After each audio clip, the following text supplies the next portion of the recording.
अस्सलाम वालेकुम वरहमतुल्लाहि वबरकातुहू।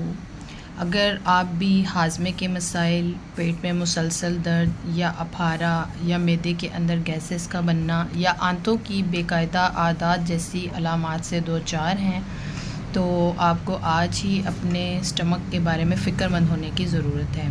मैदे के मसाइल में से बदहज़मी, भूख की कमी और कुछ भी खा पी कर पेट का फूल जाना, डकारों का आना, तेज़ाबियत, एसिडिटी, इसके अलावा नाफ़ का अपनी जगह से हटा रहना, टला रहना, इस तरह के मसाइल से आप लोग जो हैं वो दो चार हो सकते हैं। अगर इनमें से आप किसी भी किस्म के मसले का शिकार हैं और इसके लिए फ़िक्रमंद हैं, तो आज ही आप हमसे कांटेक्ट कर सकते हैं। हमारे क्लिनिक से जो है वो अपनी मुकम्मल डिटेल हिस्ट्री बताकर, अपनी तशख़ीस करवा कर आप हमसे इलाज जो है वो उसमें मदद हासिल कर सकते हैं। वैसे मैंने आप लोगों को स्टमक से रिलेटेड बेशुमार नुस्खा जात जो हैं वो इससे पहले भी ज़िक्र जो है वो करती रहती हूँ।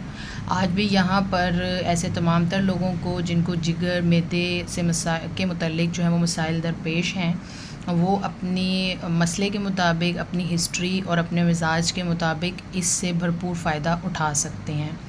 इसके अंदर आप लोगों ने जी अजवाइन देसी 100 ग्राम, सना मक्की 100 ग्राम, सौंफ 100 ग्राम, ठीक है। इसके अलावा काला नमक जो है वो 100 ग्राम, काली मिर्चें 50 ग्राम, सुंड 50 ग्राम और मगा जिसको बड़ी काली मिर्च भी बोला जाता है वो भी 50 ग्राम और पुदीना खुश्क जो है वो 200 ग्राम और नमक स्याह जो है वो 100 ग्राम। ये तमाम तर चीज़ें आप लोगों ने शामिल करनी है और इसका एक सफ़ूफ़ जो है वो तैयार कर लेना है। तो ऐसे तमाम तर लोग जिनको गैसेस का प्रॉब्लम रहता है या उनको खाना हज़म नहीं होता या जो है वो उनको तुर्श डकारें आती हैं, पेट में हवा का गोला रहता है या कॉन्स्टिपेशन जैसे मसाइल हैं, भूख नहीं लगती, बदहज़मी हो जाती है या बदहज़मी की वजह से पेट में दर्द रहता है, तमाम तर लोग जो हैं वो इसको इस्तेमाल कर सकते हैं। लेकिन मुख्तलिफ़ किस्म के मसाइल में आपने इसको मुख्तलिफ़ तरीक़ों से जो है वो इस्तेमाल करना है।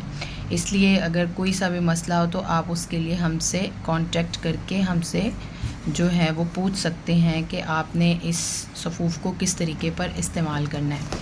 बाकी जिन जिन मसाइल के लिए बताएं, तमाम तर मसाइल में आप उसको इस्तेमाल कीजिए और इंशाल्लाह इससे भरपूर फ़ायदा होगा।